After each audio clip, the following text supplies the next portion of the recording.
پہلے تو میں نے مسلمانوں کے اخلاق سنے تھے، اب تو میں نے دیکھ بھی لیے، پر یہ بتا جب 12,000 آیا تھا جان کیوں نہیں چھڑائی؟ تو حضرت چارہ کاٹتے کاٹتے رو پڑے، فرمانے لگے تو نہیں نہ جانتا یہ بیٹیاں سانجی ہوتی ہیں، پتہ نہیں نا؟ میرے رسول پاک نے تو حاتم تائی کی بیٹی کے سر پہ کپڑا رکھ کے کہا تھا بیٹیاں برابر ہوتی ہیں، تو یہ نہیں پتا جب اس کی 6 بیٹیوں کی شادی ہوئی ہے میرے اندر روحانیت کتنی بڑی ہے۔ فرمایا پھر 12,000 آیا ہے تو 2-4 بچیاں پھر گئی ہیں، تجھے نہیں پتا میں اندر سے راضی کتنا ہوں، میں تیری نوکری کرتا رہوں گا، پتہ نہیں اللہ کتنی بیٹیوں کو بیاہ دے گا۔ اتنا رویا وہ عیسائی کے پیروں میں بیٹھ گیا، کہنے لگا بابا میں نے تیری مخالفت کی ہے پر تیرے قریب آ کے پتہ چلا ہے کہ تو بہت اونچے اخلاق کا مالک ہے، اور اگر تیرا یہ مقام ہے تو تجھے اخلاق سکھانے والے محمد عربی کی شان کتنی ہوگی۔ ظالم کی بولیے جاتے نہیں لوگ جھوٹے گواہ بن کے، وکیل صاحب کو نہیں پتا ہوتا کہ یہ بندہ مجرم ہے جو میرے پاس آیا، کیا مجرموں کے وکیل نہیں ہوتے؟ بولے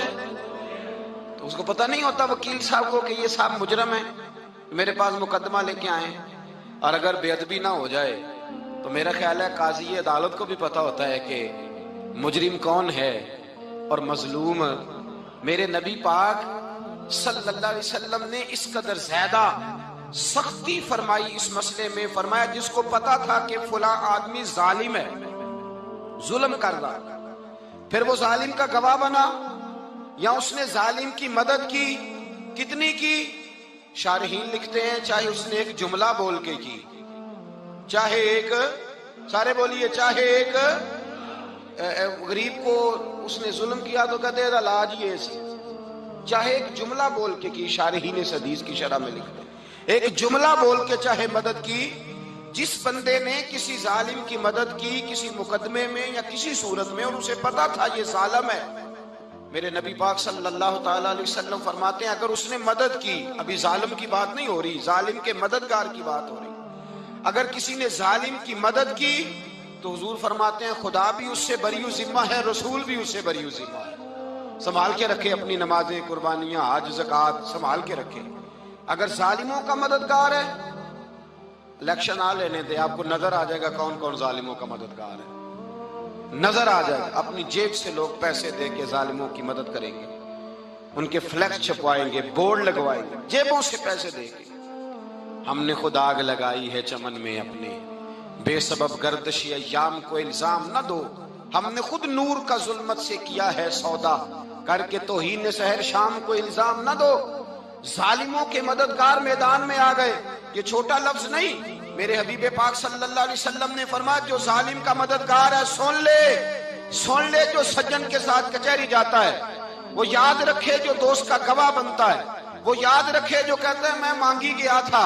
مجھے بلایا گیا تھا قبضہ چھڑانے کے لیے کسی غریب بیوہ کی جائیداد پہ، کب وہ سن لے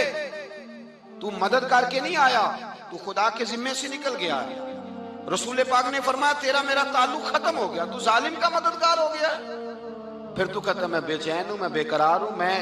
میں آزمائش کا شکار ہوں، پلٹ کے دیکھ تو صحیح تیرا گناہ کتنا بڑا ہے۔ میرے نبی پاک صلی اللہ علیہ وسلم کا ایک اور فرمان سن لیں، ابن ماجہ ابو داؤد میں موجود ہے، اس حدیث کو آپ نے یاد کر لینا ہے، کر لیں گے انشاءاللہ، سارے کہیے انشاءاللہ، کر لیں گے یاد۔ حضور صلی اللہ علیہ وسلم نے فرمایا اگر تو ظالم کی مدد کرے گا نا، یہ لفظ دل کی تختی پہ لکھ لینا، یہ مکافات عمل ہے، مکافات عمل دنیا، ادھر کرو گے تو ادھر بھرو گے۔ فرمایا اگر تو کسی ظالم کی مدد کرے گا، سن لے حضور کا فرمان ہے، اگر تو ابن ماجہ ابو داؤد سیاہ میں موجود ہے، فرمایا اگر تو کسی ظالم کی مدد کرے گا تو رب تعالیٰ مرنے سے پہلے تیرے اوپر بھی ظالم کو مسلط کر دے گا، تیرے اوپر بھی ایک دفعہ ظلم ضرور ہوگا اگر تو ظالم کی، وہ کسی صورت میں بھی ہو سکتا ہے، کسی صورت میں بھی تیرا بیٹا ہی اٹھ کے ظلم کر دے گا، تو الجھ جائے گا، کسی نہ کسی جگہ تیرے لیے تباہی کا سامان ہوگا، تیرے اوپر ظلم ہوگا، اس لیے کہ تو ظالموں کا مددگار ہے۔ چاہیے یہ تھا کہ تو مظلوم کی مدد کرتا، انسانی ایمانی یقین کا فریضہ سر انجام دیتا، تو ظالموں کا مددگار ہو گیا۔ ٹٹول کے دیکھ لیں، رزلٹ نکال کے دیکھ لیں، ہمارے زمانے میں ظالموں کے مددگار زیادہ ہیں، اتنی لمبی زبانیں نکال کے ظالموں کی مدد کرتے ہیں، بڑے بڑے کالم نویس اللہ نے انہیں قدرت دی لکھنے کی، تو اپنا قلم ظالموں کی مدد میں خرچ کرتے ہیں۔ وہ لوگ جن کو اللہ تبارک و تعالیٰ نے قدرت دی، ہمت دی، طاقت دی، کچھ لوگ ان کے حلقہ احباب میں، وہ اپنے لوگوں کو استعمال کر کے ظالموں کی مدد کرتے ہیں، ظالموں کی مدد کرتے ہیں۔ میرے نبی کریم سید عالم نور مجسم صلی اللہ علیہ وسلم نے فرمایا، اگر تو نے ظالم کی مدد کی تو جب تک تو توبہ نہیں کرے گا رب تجھ سے ناراض ہی رہے گا۔ اللہ تجھ سے، او بھائی جس سے رب بھی ناراض ہو گیا، نہ کھانا نہ پینا نہ سونا نہ جاگنا نہ نیند، پھر تیری ہر چیز تیرے لیے آزمائش ہو جائے گی، پھر تیرا سایہ بھی تیرے لیے خوف کا سامان بنے گا، پھر زندگی جیتی جاگتی لاش بن جائے گی، تو اپنے کندھوں پر اپنی میت اٹھائے پھرے گا جب تو ظالم کا مددگار ہوگا۔ اور نبی پاک صلی اللہ علیہ وسلم نے فرمایا ظالموں کا مددگار بھی ظالم ہوتا ہے، ظالموں کا مددگار بھی، سارے بولے ظالموں کا مددگار بھی نہیں، کو نہیں، آپ سارے نہیں بولے، ایک دفعہ بولے ظالموں کا مددگار بھی، پکی بات ہے، ظالموں کا مددگار بھی۔ اللہ اکبر، جس کا یارانہ ہو، جس کا دوستانہ ہو، جو کہے میں نے نا اس کو اوکھے ویلے کے لیے ظالم کو یاد رکھا ہوا ہے۔ کبھی مشکل میں رکھے نہیں ہوئے لوگوں نے ظالم دوست،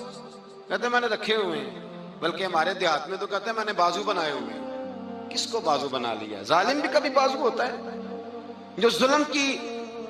تلوار لیے میدان میں کھڑا ہے۔ قارون، حامان، فرعون، نمرود کا حال نہیں لوگوں نے دیکھا؟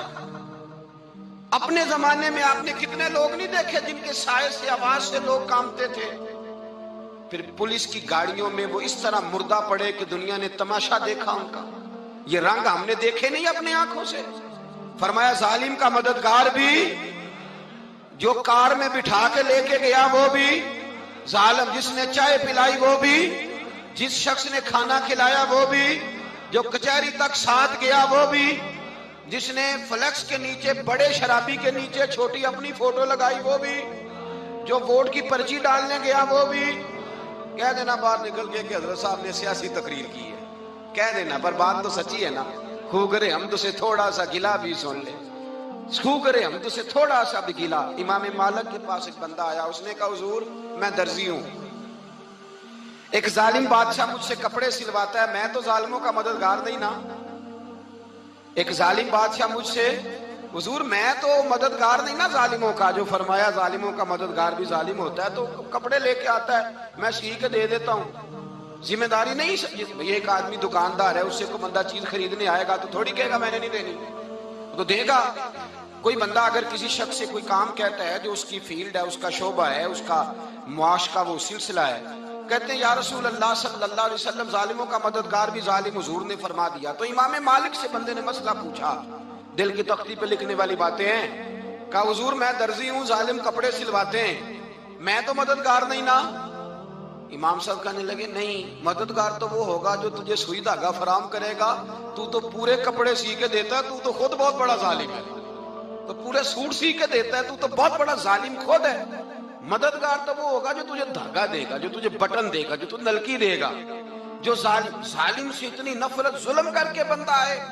یہاں تو ہمارے زمانے میں ہیرو بن جاتے ہیں لوگ، ظالم ہیرو ہے، لوگ اس سے ڈرتے پھرتے ہیں، گھومتے پھرتے ہیں، اور بہت سارے کم